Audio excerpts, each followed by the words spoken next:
Good evening, everyone, and welcome to the inaugural episode of the Win with Black Women, Sisters Lead, Sisters Vote, Candid Candidate Conversations. This is a collaboration between these two powerful women's network and organization, and we will be here on most Tuesdays at 9 p.m. talking to women who are running for office in 2025 and 2026. This is a space we have created for Black women to tell their own stories in their own voices and to hear directly from them who have chosen to step up to leadership and lead at every level. We have created this space to engage, inform, educate, and mobilize. We are kicking off this inaugural series with a dynamic sister, Speaker Adrienne Adams. She is a history maker and trailblazer. She is the Speaker of the New York City Council, the first Black woman to ever hold that position. And she has, from leading the largest, most diverse council in New York's history, she goes to fighting in her own community for those issues that are important to them. But what we know about her is she consistently shows up as a leader who gets things done. Tonight, we get to hear directly from her about her journey, her vision, and what's next. So let's get into this discussion. Please welcome Speaker Adrienne Adams. Thank you so much, Chantel. Welcome, Speaker Adams. We are so pleased to have you tonight. We're going to get into this conversation. Okay. Because, you are you are a sister of New York. You are from Hollis, Queens. You are leading the largest, most diverse city council. Is it in America? It is in New York City's history. I won't speak for America right now, but I Okay. can. But it is in New York City's history, yes. Tell us about that city council and your leadership, because you're the first Black woman to do that. Yeah. So tell us how you got there and what that looks like. Oh my God. Well, Shanta, thank you again for having me on. It still amazes me that we're now in 2025. I've been in this role since 2022, and we are still speaking of firsts. In this country, in this nation, in the city of New York, one of the most forward-thinking, forward-moving cities in the nation, that we are still speaking of first. But it's true. I have been in this role as Speaker of the New York City Council since 2022, the first Black Speaker to lead the first women majority and the most diverse city council in the history of the city of New York. I lead 50 members representing 50 districts. If you want to include myself, 51 districts of the city of New York, represented by 51 of us who are city council members. Now, I've been a member of the city council for almost a decade. I was elected in 2017 to become the first woman to represent District 28. That's in Southeast Queens, Rochdale Village, Jamaica, Richmond Hill, South Ozone Park. So I have been that council member since 2017. So Chantel, really, this is about firsts for women.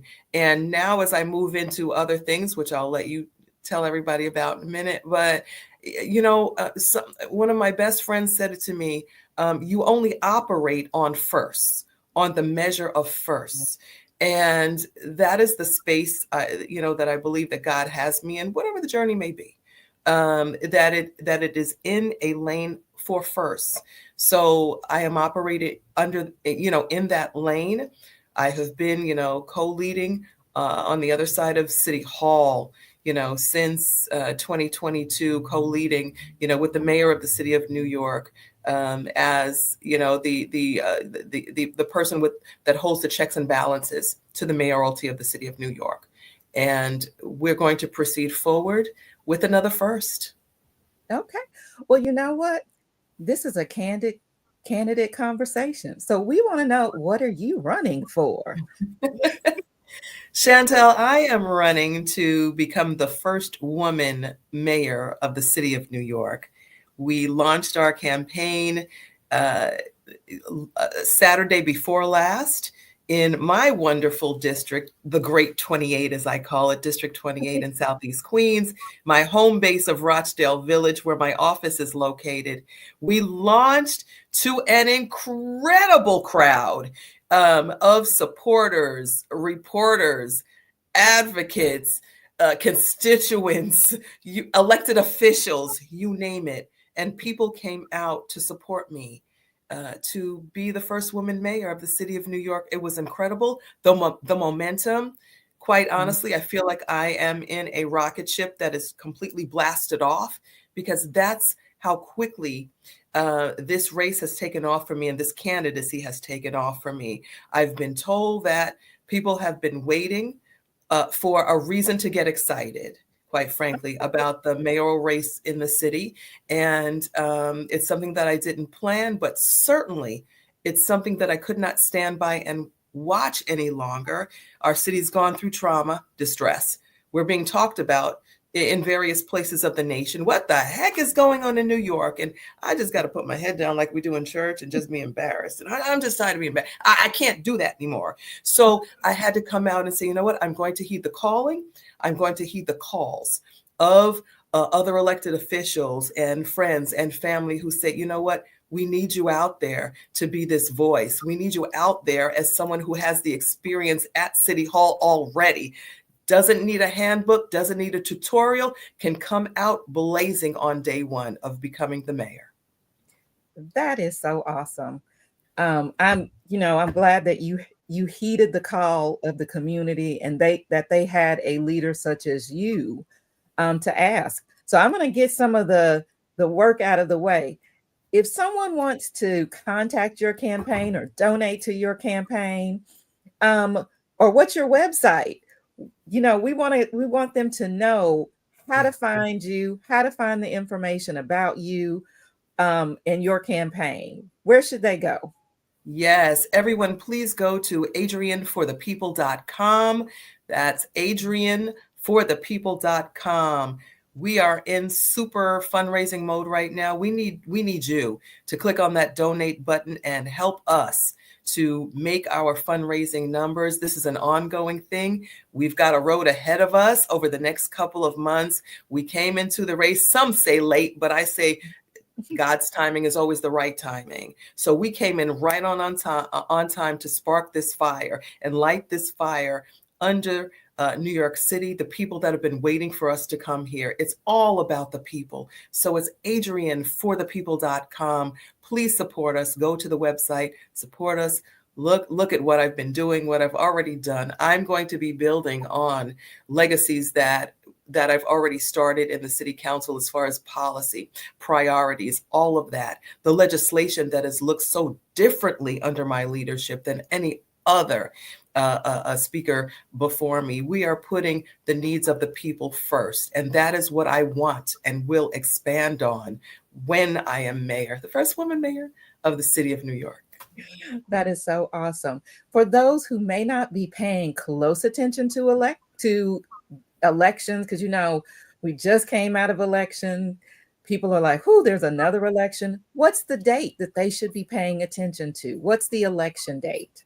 The election date is June 24th. There is not a lot of time to take, a look and check ourselves and figure it all out. We are gearing in for that Democratic primary. June 24th is what we need for New Yorkers to come out and vote. We've got ranked choice voting in New York City. Okay. And so that's something else to pay attention to. New Yorkers from every borough, Manhattan, Staten Island, Queens, the Bronx, Brooklyn. I need you to go out there and vote on June 24th June 24th, rank Adrienne Adams number one, not number two, number three, but rank Adrienne Adams number one to be the mayor of the city of New York. Tell us a little bit about ranked choice voting, because that may be new, or there may be some people in who are going to be voting and they don't quite understand it. What you said, rank you number one. Of course, Yes. we want you number one, but what does ranked choice voting mean for them? Ranked choice voting is something that is a program that's relatively new to the city of New York, and it was first used in our last mayoral election a few years ago. It is where voters have the opportunity not just to say who they want to be their candidate for whatever race, and this is for whatever race that several races are up on June 24th. So you are able to, as New Yorkers, rank from your favorite, then your next favorite, then your next favorite, then your next. You are able to go down a ballot and rank in your first choice, second choice, third choice, fourth choice. And what happens is that when those ballots are scrubbed, if you will, taken a look at, then certain folks will be, dropped out, they will fall off. And then those choices from the voters, selections from the voters will move up in scale until there is a winner chosen in that election. So that is what ranked choice, it boiled down, that is what ranked choice voting is all about, ranking your most favorite candidate down to, oh geez, I had somebody else in mind that I like too. I'm going to rank them number two, or then I had somebody else in mind, I'm going to rank them number three, and so forth and so on. So that is what ranked choice voting is in New York. Again, it's a relatively new program, but this is going to be essential for the mayoral campaign this time around on June 24th. And it's important that you are ranked number one. Number one. Okay. Okay. Well, you were drafted. People came to you and they had to come to you for some reason. What's your vision for the city? Why? Tell us what it is. Oh my goodness, Chantel, thank you for saying that. I had quite a few enthusiastic supporters that were waiting once again for the momentum to change in the race, in the mayoral race.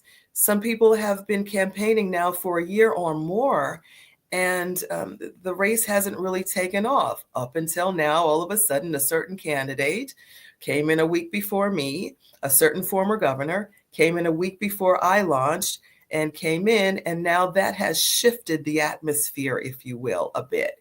So this person is coming in as, I will save New York.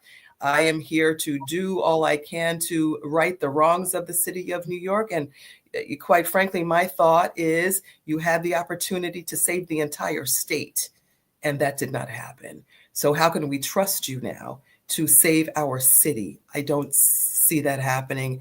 There is scandal everywhere, from unfortunately from our incumbent mayor to the former governor that is now coming in also. There is scandal on every side. And what I am bringing in now with a vision, there is no corruption with me. There is no scandal with me. There is no drama, and there is no nonsense. I'm all about the work and getting to the work for the people of the city of New York, which I've been doing for years and years and years, most specifically as the leader of the city council in enacting policy now that has been a front burner policy, quite frankly, as only things happen like this when women lead. Can I just say that again? When women lead, things shift. So under my leadership, as the first Black woman to be Speaker of the City Council, our legislative priorities have now shifted to where things weren't even thought of, as far as equity, as far as the way that we take care of our families, our communities, the way that safety is looked at, even as a priority for the city. Things have now shifted in the City Council, and our legislative priorities reflect the lives that we live as women. 31 women majority leading this City Council, and we legislate the way that we live. Let me not leave out the men that get it. They're out there also on the council as well, that have been our faithful partners in the council, which we thank so much. but we legislate the way that we live. We have dad fathers that bring their children to them to city council hearings that will sit. Some of our chairs have had their children sit on their laps and proceed in hearings with working dads as council members, working moms. I've had to expand lactation room a lactation room for our city council moms. That's never been done before. So we legislate the way that we lead.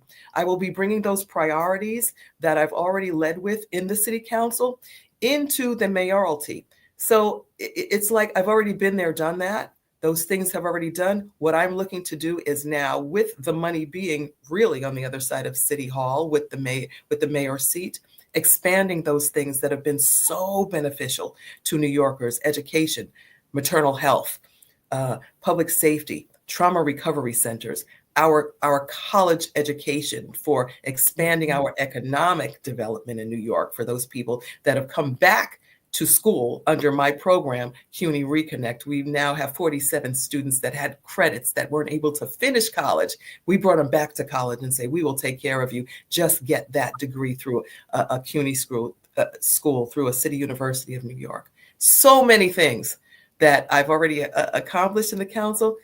I want to expand those things as the mayor. Awesome. Well, I'm going to shift and I want to talk about you for a moment. Okay. What life experience has shaped your leadership style the most? Wow. Chantel, I come from a middle-class family in Southeast Queens, in Hollis, Queens. My sister and I were raised in a two-parent home. That did change as we got older because mom and dad did divorce as we got older. But we were raised in a two-family, in a two-parent home. And it was something very special to us. Our parents instilled values. Those were old school values with us, where your neighbor was really your class monitor. I didn't appreciate that, and I didn't like that as a child growing up, because our neighbors were the spies. And my sister always used to say, the spies are following us, the spies are following us. But now, how I long for those spies, to be that family, that village that has been a bit diminished in our communities, our Black communities now. So we need that village. We have to continue to hone, respect, and build upon the villages that so many of us were raised in. I long for that village, for those aunties, those uncles, those grandparents that were standing outside of their front doors when my sister and I were due to come home at 2:45, 3 o'clock in the afternoon, and would alert my parents who were working. Well, Adrienne and Tracy came in a little late today. We don't know, that kind of thing showed their concern and their love for the village, for the children that they took responsibility for. I'm so blessed to have come from that village in Hollis, Queens, and to be able to fortify those values in my own family. I am a mother of 4, and we are a blended family. So biological mother of 1, stepmother of 3, raised all my husband and I as our own. We don't even use the word step. We never have in our home. I am a grandmother of 11. We've got some twins in there. Yeah, I know I don't look it. Oh no, not so I brag about being a grandmother also. It's a space that we cherish as women. It's a space that we aspire to, even not biologically, but symbolically, to hold our village, our children close to us, to know that they have a safe place with their mothers, with their aunties, with their neighbors. Let's continue to move that and hold that dear in our communities. That is something that no mayor has ever brought into the city hall space in New York City. I'm bringing all of that with me. All of y'all are coming with me. Moms, dads, grandmothers, cousins, all of us in our diverse communities that build up this amazing mosaic, as David Dinkins said, our former mayor said. We must build and continue this beautiful mosaic that somehow has lost its way. I'm here to put us back on track and deliver us back into that way. Well, I was looking through the comments as you were talking, and you're talking about this village, and I saw a question that's perfect. I'm gonna just grab it. It's a little off script. I'm gonna grab it from the comments because Sherry asked a question about your views on services and quality of life issues for aging city residents. We have this village of folks. We take care of the children, but we Yes. also, how do we care for our aging in the city? Yeah. Oh, what a great question. Thank you, Sherry, for that question. If you take a look at my district in Southeast Queens, the Great 28, District 28, you will see that I have said that our seniors are our jewels of our community from day one. I continue that mantra and that feeling with my seniors. I get out into the spaces with our seniors. I laugh with them. They call me their baby. I hold them. They hold me. I dance with them. I play with them. I share space with them every chance that I get because I need that fortification personally. As a mother, as a grandmother, I need that example in my life. I lost my mom a few years ago, and my dad 9 months apart, in COVID, and it's been a difficult process for me not having them, but realizing that in a lot of spaces, particularly in my district, in my sorority, in my church, those spaces still remain for me with my elders, with my seniors. I will always protect them. It is a hard space.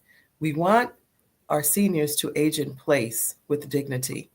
Through our city council legislation under the leadership of Councilmember Crystal Hudson, who saw her own parent, age in place, but had medical challenges, that Crystal was there to help her mom through her transition, as an elder adult.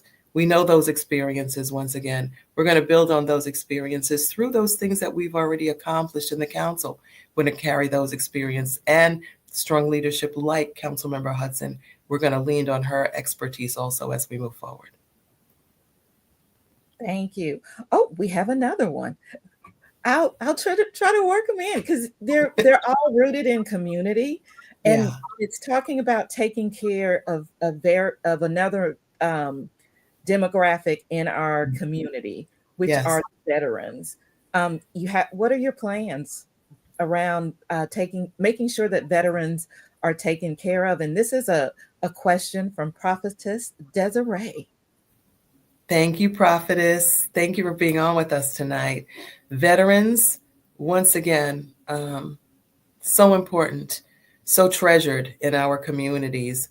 I happen to think that veterans are not given as much credit as they deserve to have in our communities from leadership in places that are able to do more for our veterans.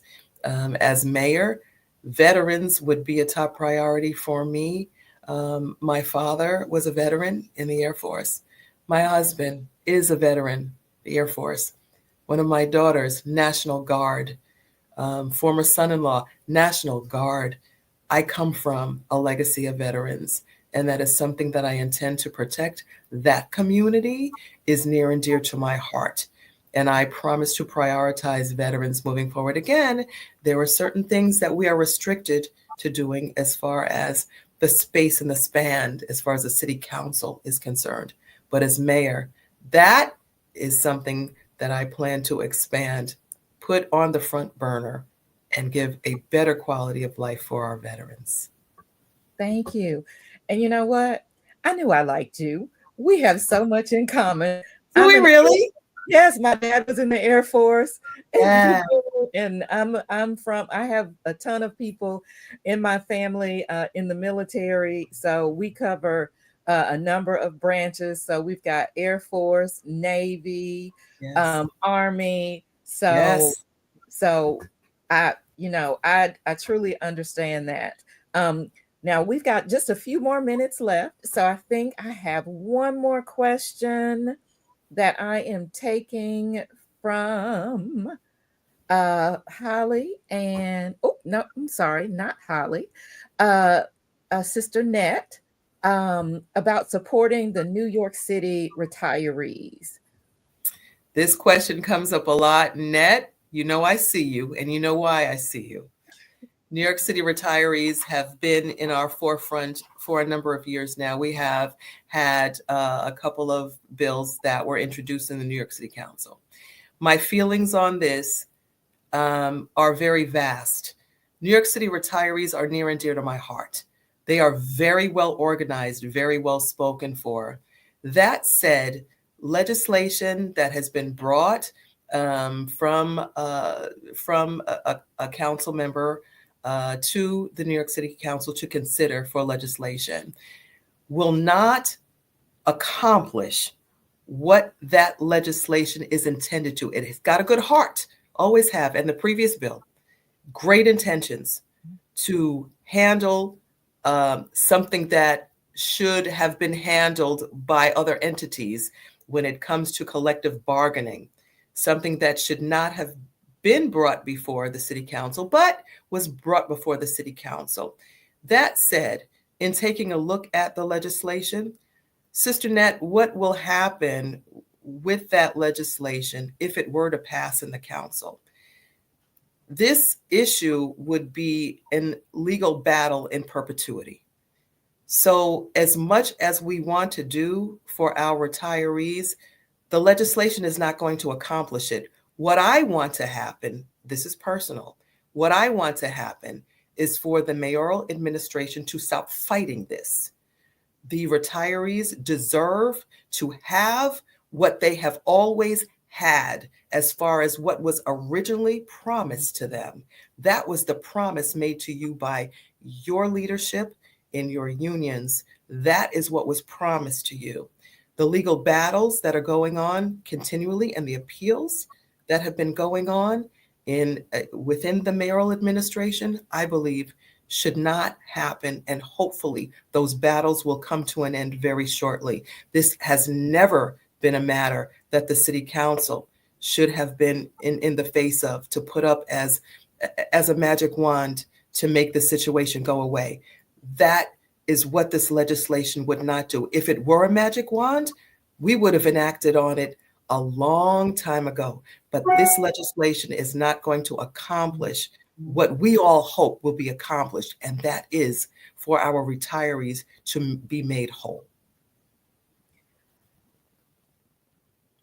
You know, that is, as someone who understands, as I edge closer to retirement, standing on those promises is so very Yes. very important.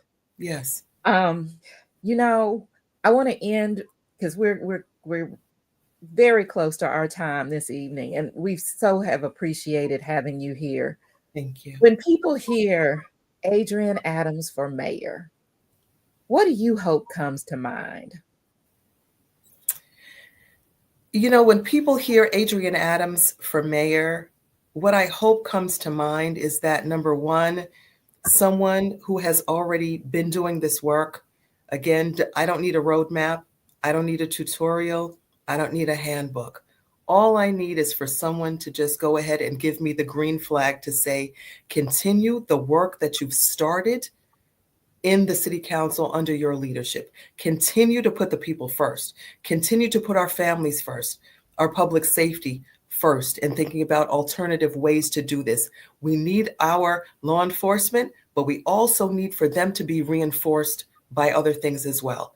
We need for our children to be protected in the DOE, for there to be subsidies for childcare. We need for our families, our working families, not to leave New York City. We need to incentivize them to stay right here through the means of affordable housing. The only way we can do that is to build it, and it will be affordable. So when people think of Adrienne Adams as mayor, AdrienneForThePeople.com, please think of Adrienne as your next door neighbor. I live the life that I legislate. I've lived next door to a foreclosed property before for over a decade. Thank God it's finally a beautiful home with a family in there. I've lived with the issues of our city. I didn't leave. I'm still right here in South Jamaica. I live my neighbor's life. We're all neighbors together. So let's do this thing together. You know what? the sisters are turning up in the comment. They said no need to rank anybody else. They are ranking you number one. Thank you, I sis. see some sisters who said they are ready to come to New York to canvas for you. They want to know your canvassing dates. So we're going to end by telling them where they can find you, where they can donate, and Yes. when they can vote for you for number one. Chantel, I'm going to repeat it again. AdrienneForThePeople.com. You'll find all of the information that you need right there. AdrienneForThePeople.com. We need your donations. We need your suggestions. We need your love. Tell your friends. We need you. Go to AdrienneForThePeople.com. I love you. Thank you for spending just a little bit of your time with us this evening. This was a great conversation. I'm looking forward to learning more about you, and I've got friends that live in New York City, so I will be reaching out to them to say, hey, are you paying attention to your mayoral race? And here's a great sister girl candidate that I think you should look at. So, again, thank you so much for joining us this evening. And we are wishing you all the best. And we're looking forward to hearing all these great things happening from a future mayor, Adrienne Adams.